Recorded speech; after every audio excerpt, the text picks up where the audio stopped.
नमस्कार पपई उत्पादक शेतकरी मित्रांनो, समोर तुम्ही बघताय किती भारी पपईचे झाड आहे, पण त्याला मित्रांनो कॉलर रॉडने डॅमेज केलेलं आहे. कॉलर रॉडची आपण ओळख कशा पद्धतीने काढू शकतो मित्रांनो, तर आपलं जे खोड असतं तिथं सडण चालू होते, इथं पाहू शकता तुम्ही, आणि सफेद सफेद रंगाचे दूध निघायला लागतं, त्यालाच म्हणतात मित्रांनो कॉलर रॉड.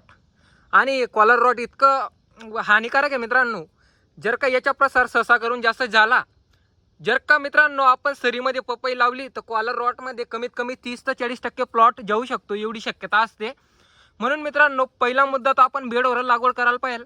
आणि मित्रांनो दुसरी गोष्ट आपल्याला एक लक्षात ठेवायची आहे की आपल्या फील्डमध्ये जास्त पाणी नको थांबायला पाहिजे. जर का मित्रांनो आपल्या फील्डमध्ये जास्त पाणी थांबलं तर अशा प्रकारे गतिविधी दिसायला लागतात शेतामध्ये. तर मित्रांनो आपण कशा पद्धतीने याच्या नायनाट करू शकतो ते आजच्या व्हिडिओत आपण पाहणार आहे. तर फक्त व्हिडिओ तुम्ही शेवटपर्यंत नक्की पहा, जेणेकरून आपल्याकडनं काही चुकी नको व्हायला पाहिजे. आणि मित्रांनो एक चुकी झाली म्हणजे तुम्हाला माहिती आहे की किती हानिकारक रोग येतो. आणि दुसरी गोष्ट, पपई हे जे पीक आहे खूपच सेन्सिटिव्ह पीक आहे, तर याच्यावर आपल्याला जास्तीत जास्त लक्ष ठेवायचं काम आहे. कारण की मित्रांनो आता नाही लक्ष दिलं तर पुढे आपल्याला रेट सापडणार नाही. आणि पपईच्या रेट यावर्षी 15+ राहणार आहे, ते भूषण पाटील सांगतो. एवढी गोष्ट तुम्हाला पण लक्षात ठेवावं लागेल. तर कॉलर रॉडची आपण मित्रांनो कशा पद्धतीने नायनाट करू शकतो आणि आपल्या फील्डमध्ये जास्त पसरायला नको पाहिजे त्याच्यासाठी आपण काय करू शकतो ते पाहतो मित्रांनो. सध्या आपलं लेप लावण्याचे पण काम चालू आहे, तर तुम्हाला सांगतो मी काय काय करायचे आहे. तर पहिला पॉईंट आहे मित्रांनो, पपई हे जे पीक आहे हे आपल्याला सरीमध्ये लागवड करायची नाही आहे. पपई पीक आपण बेडावर लागवड केली पाहिजे आणि बेड पण कमीत कमी 1 फुटापर्यंत उंच पाहिजे, जेणेकरून पपईच्या खोडाजवळ पाणी साठणार नाही. आणि मित्रांनो दुसरी गोष्ट आपल्याला एवढी लक्षात ठेवायची आहे की आपल्या फील्डमध्ये पाणीच्या निचरा होते की नाही. काड्या जमिनीमध्ये पाणीच्या निचरा जल्दी होत नाही, म्हणून पावसाळ्यात पाणी द्यायचे नाही पिकाला. भले तुम्हाला वॉटर सोलेबर जर का द्यायचे असेल पिकाला तर तुम्ही 200 लिटर बॅलरमध्ये तुमचे जे जे मात्रा घ्यायचे ते घ्यायचे आणि प्रत्येक झाडाला 200 ml टाकायचे. एवढी पण मित्रांनो छोटे छोटे जर का आपण काळजी घेतल्या तर 100% पपई या पिकात आपण यशस्वी होऊ शकतो. मित्रांनो मी तुम्हाला आता लेप लावण्याचे काम दाखवतो. तर आपल्याला मित्रांनो कशा पद्धतीने लेप लावायचे व आपल्याला त्याच्यामध्ये काय काय घ्यायचे हे पण मित्रांनो मी तुम्हाला पुढे सांगणार आहे. पहिला मुद्दा तुम्ही जाणून घेतलेला आहे मित्रांनो, बेडावर लागवड करायची आहे.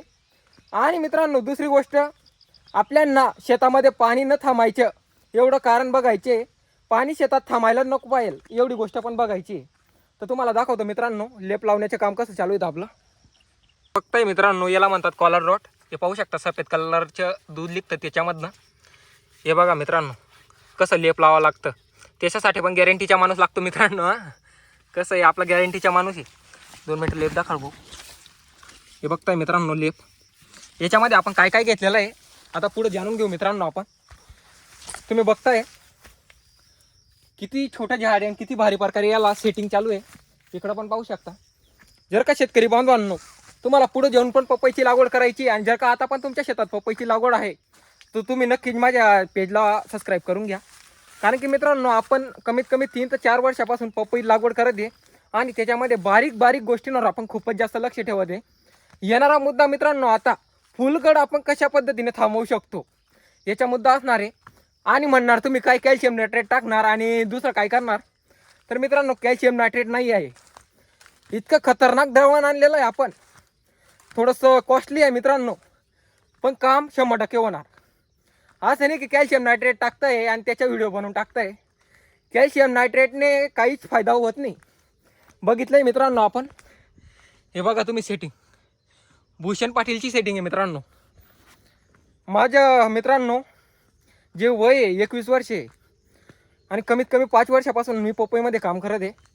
म्हणजे 5 वर्षापासून आपण पपई लागवड करत आहे असं नाही, 15 ते 20 वर्षापासून आपण पपई लागवड करत आहे. पण पहिले वडिलांनी ते बघायचे आणि आता मी स्वतःचा अनुभव लावत आहे, जेणेकरून आपलं उत्पादन वाढेल आणि आपली कॉस्ट कमी होईल. हा जो आपला हेतू आहे मित्रांनो की किसान का खर्च आधा और उत्पादन ज़्यादा, याच्यासाठी आपण पुढे आलेलो आहेत. दुसरी काही गोष्ट नाही आहे. आपण काय पैशाच्या नादी लागून इथं आलेलो नाही आहे.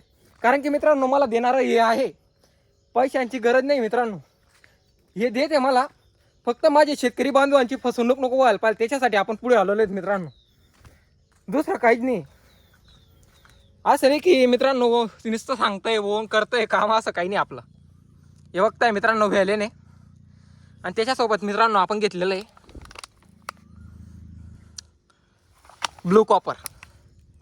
बघताय टाटा कंपनीचे ब्लू कॉपर घेतलेलं आहे आणि व्हॅलेन घेतलेलं आहे. याच्यामध्ये व्हॅलिडामायसिन असते मित्रांनो 3% SL फॉर्ममध्ये. हे दोघींचे आपण घोल घेतलेला आहे.